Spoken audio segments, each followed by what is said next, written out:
how can you determine if a finish on a piece of antique or vintage furniture is shellac based or not? So you're going to want to take some denatured alcohol.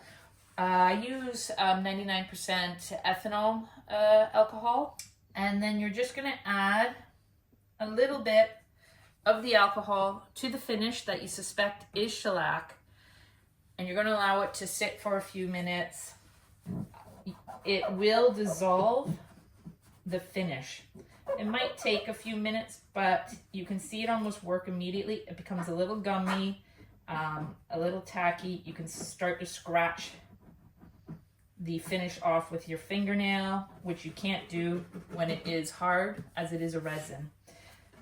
So what is happening, the alcohol works as a solvent on the resin.